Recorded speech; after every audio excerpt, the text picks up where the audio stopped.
Hello viewers, welcome to my channel. आज हम the secret Rhonda Byrne का book का थर्ड चैप्टर का थर्ड पार्ट पढ़ने जा रहे हैं। बॉब प्रैक्टर कहते हैं, आप अपनी ज़रूरत की हर चीज़ को आकर्षित कर लेंगे। अगर आपको पैसे की ज़रूरत है तो आप उसे आकर्षित करेंगे। अगर आपको दोस्तों की ज़रूरत है तो आप उन्हें आकर्षित करेंगे। अगर आपको किसी खास पुस्तक की ज़रूरत है तो आप उसे आकर्षित करेंगे। बहरहाल आपको इस तरफ ध्यान देना होगा कि आप किसे आकर्षित करना चाहते हैं, क्योंकि जब आप अपनी मनचाही चीज़ों की तस्वीर अपने दिमाग में रखते हैं तो आप उन चीज़ों के प्रति और वे आपकी ओर आकर्षित होगी। वे चीज़ें सचमुच आपके माध्यम से साकार हो जाती है और वास्तविकता में बदल जाती है, और ऐसा आकर्षण नियम के कारण होता है। याद रखें कि आप एक चुंबक हैं और हर चीज़ को अपनी ओर आकर्षित करते हैं। जब आप स्पष्टता से सोच लेते हैं कि आप क्या चाहते हैं तो आप उन चीज़ों को अपनी ओर खींचने वाले चुंबक बन जाते हैं। आप जिन चीज़ों को चाहते हैं वे आपकी ओर चुंबकीय आकर्षण से खींची चली आएगी। आप जितना ज़्यादा अभ्यास करेंगे और आकर्षण के नियम को अपनी ओर जितनी ज़्यादा चीज़ें लाते देखेंगे, आप उतने ही ज़्यादा बड़े चुंबक बन जाएंगे, क्योंकि आपने आस्था, विश्वास और ज्ञान की शक्ति का प्रयोग किया है। Michael Bernard Beckwith. आप शून्य से शुरू कर सकते हैं, क्योंकि शून्य से बिना राह वाली जगह पर एक राह बना दी जाएगी। आपको सिर्फ मनचाही चीज़ों की साकार कल्पना करने की क्षमता की जरूरत है। मानव जाति के इतिहास में आज तक जो भी चीज़ खोजी और बनाई गई है वह एक विचार से शुरू हुई थी। उस एक विचार से एक राह बनी और वह चीज़ अदृश्य से दृश्य में प्रकट हो गई। Jack Canfield. इस तरह सोचे कि आप रात में कार चला रहे हैं। हेडलाइट्स की रोशनी सिर्फ 100 से 200 फुट आगे तक जाती है। आप कैलिफोर्निया से न्यूयॉर्क तक पूरे रास्ते अंधेरे में कार चला सकते हैं, क्योंकि आपको बस अगले 200 फुट तक ही देखना होता है। जिंदगी भी हमारे सामने इसी तरह प्रकट होती है। अगर हम बस इतना भरोसा कर सके कि उसके बाद अगले 200 फुट प्रकट होंगे और उसके बाद अगले 200 फुट, तो इस तरह आपकी जिंदगी प्रकट होती रहेगी और यह अंततः आपको मनचाही चीज की दिशा में ले जाएगी, क्योंकि आप उसे सचमुच पाना चाहते हैं। ब्रह्मांड पर भरोसा रखें, यकीन रखें, आस्था रखें। मुझे सचमुच जरा भी अंदाजा नहीं था कि मैं रहस्य के ज्ञान को फिल्म के पर्दों पर कैसे उतार पाऊंगी। मैंने बस भविष्य दृष्टि का परिणाम देखा। मैंने अपने मस्तिष्क में परिणाम को स्पष्टता से देखा। मैंने इसे पूरी शक्ति से महसूस किया और द सीक्रेट को बनाने में हमें जिस चीज की जरूरत थी वह हर चीज हमारे पास आ गई। आस्था से पहला कदम उठाएं। आपको पूरी सीढ़ी देखने की जरूरत नहीं है, बस पहला कदम उठा लें। रहस्य और आपका शरीर। आइए अब हम रचनात्मक प्रक्रिया का इस्तेमाल उन लोगों के लाभ के लिए करते हैं जो यह महसूस करते हैं कि उनका वजन ज्यादा है और जो अपना वजन कम करना चाहते हैं। पहली बात तो यह जान लें कि अगर आप वजन कम करने पर ध्यान केंद्रित करेंगे तो आपका वजन कम नहीं हो पाएगा, क्योंकि आप हमेशा ही वजन कम करने के विचार को अपनी ओर आकर्षित करेंगे। इसीलिए वजन कम करने के ख्याल को अपने दिमाग से निकाल दें। इसी कारण डाइटिंग सफल नहीं होती है, चूंकि आप वजन कम करने पर ध्यान केंद्रित करते हैं। इसीलिए आप लगातार वजन कम करने की ओर आकर्षित होते हैं। दूसरी बात यह जानना है कि ज्यादा वजन की स्थिति इसके बारे में विचार करने के कारण उत्पन्न हुई है। सबसे मूलभूत शब्दावली में अगर किसी का वजन ज्यादा है तो यह मोटे विचार सोचने से हुआ है, चाहे उस व्यक्ति को इस बात का एहसास हो या ना हो। दुबले विचार सोचकर कोई मोटा नहीं हो सकता। ये आकर्षण का नियम की सरासर अवहेलना होगी। भले ही लोग को ये बताया गया है कि उनकी थायराइड ग्रंथि धीमी गति से काम करती है, उनका चयापचय धीमा है या उनका मोटापा आनुवंशिक है, लेकिन ये सभी चीजें मोटे विचार सोचने के बहाने हैं। अगर आप इनमें से किसी भी स्थिति को खुद पर लागू करते हैं और इस पर यकीन करते हैं तो यह आपको अनुभव बन जाएगा और आप ज्यादा वजन को अपनी ओर आकर्षित करते रहेंगे। 2 बेटियां होने के बाद मेरा वजन बढ़ गया। मैं जानती हूँ कि ऐसा उन संदेशों को सुनने और पढ़ने के कारण हुआ था जिनके अनुसार एक बच्चा पैदा होने के बाद वजन कम रखना मुश्किल होता है और दूसरे बच्चे के बाद तो और भी ज़्यादा मुश्किल होता है। मैंने मोटे विचार का आह्वान किया और यह मेरा अनुभव बन गया। मैं सचमुच मुटिया गई और मैंने अपने मोटेपे की तरफ जितना ज़्यादा ध्यान दिया उतने ही ज़्यादा मोटेपे को अपनी ओर आकर्षित करने लगी। नाटी होने के बावजूद मेरा वजन 143 पाउंड हो गया, सिर्फ इसीलिए क्योंकि मेरे मन में मोटे विचार थे।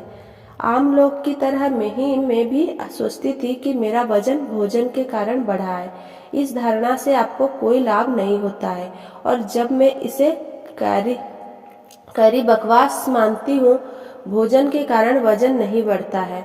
अगर भोजन आपका वजन बढ़ाता है तो ऐसा आपके इस विचार के कारण होता है कि भोजन से वजन बढ़ता है।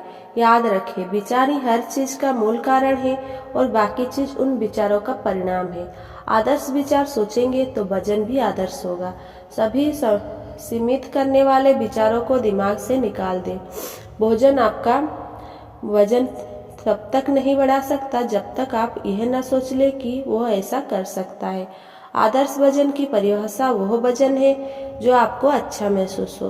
किसी दूसरे की राय महत्वपूर्ण नहीं है।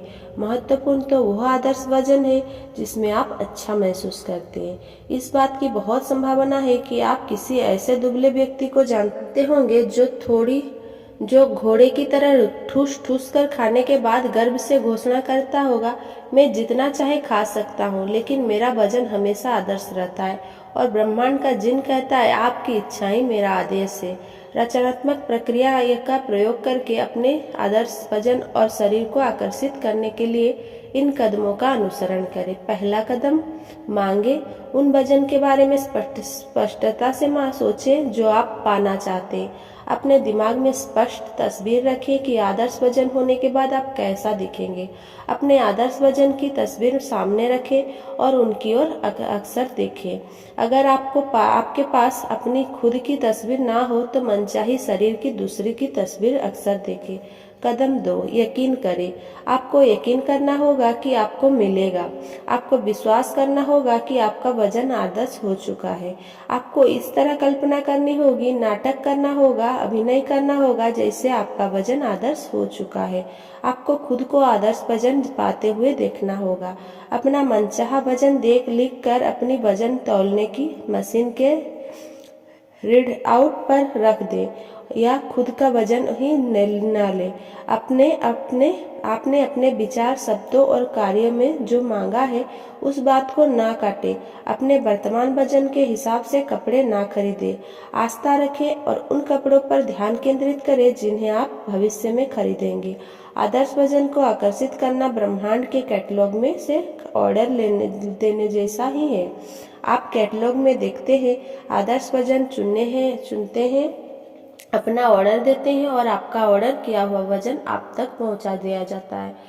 अपने आदर्श वजन वाले लोगों की तलाश करें, उनकी प्रशंसा करें और मन ही मन उनकी तारीफ करने का निश्चय करें। जब आप उनकी प्रशंसा करते हैं और उस भावना को महसूस करते हैं तो आप उस आदर्श वजन का आह्वान कर रहे हैं। अगर ज्यादा वजन वाले लोग नजर आए तो उन पर ध्यान ना दें, बल्कि तत्काल अपना ध्यान मोड़कर अपने आदर्श शरीर वाली तस्वीर पर ले जाएं और उसे महसूस करें। कदम 3, पाएं। आपको अच्छा महसूस करना चाहिए। आपको अपने बारे में अच्छा महसूस करना चाहिए। ये महत्वपूर्ण है क्योंकि अगर आप इस वक्त अपने शरीर के बारे में बुरा महसूस करते हैं तो फिर आप आदर्श वजन को आकर्षित नहीं कर सकते। अगर आप अपने शरीर के बारे में बुरा महसूस करते हैं तो यह एक सशक्त भाव है। आप अपने शरीर के बारे में बुरे भाव को आकर्षित करते रहेंगे। अगर आप अपने शरीर की आलोचना करेंगे और इसमें कमियां खोजते रहेंगे तो आप इसे कभी नहीं बदल पाएंगे। सच तो ये है कि इससे आप ज्यादा वजन को अपनी ओर आकर्षित करेंगे। अपने शरीर के रोम रोम को तारीफ करें और ईश्वर का धन्यवाद दें। अपने बारे में सभी आदर्श बातें सोचें। जब आप अपने बारे में आदर्श विचार सोचते हैं और अच्छा महसूस करते हैं तो आप अपने आदर्श वजन की फ्रीक्वेंसी पर हैं और आदर्श वजन का आह्वान कर रहे हैं। वैलेंस वेटल्स अपनी एक पुस्तक में खाने के बारे में एक अद्भुत सलाह देते हैं। वे सलाह देते हैं कि खाना खाते समय चबाने के अनुभव पर पूरा ध्यान केंद्रित करना चाहिए। अपने मस्तिष्क को उस पर केंद्रित करें और खाना खाने अनुभूति को महसूस करें। अपने दिमाग को दूसरी बातों की तरफ ना भटकने दें। अपने शरीर पर ध्यान केंद्रित करें और अपने मुंह में भोजन चबाने की अनुभूतियाँ का आनंद लें। अगली बार खाना खाते समय इसे आजमा कर देखें। खाना खाते समय जब आपका पूरा ध्यान इस तरह केंद्रित होता है तो आपका स्वाद बहुत बढ़िया और जायकेदार होता है।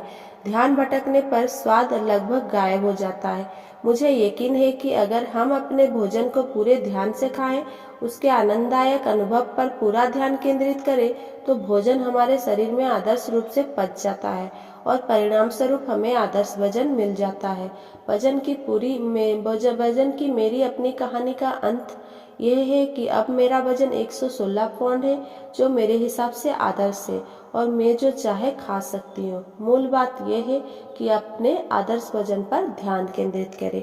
Thanks for watching. Please like, comment, share and subscribe.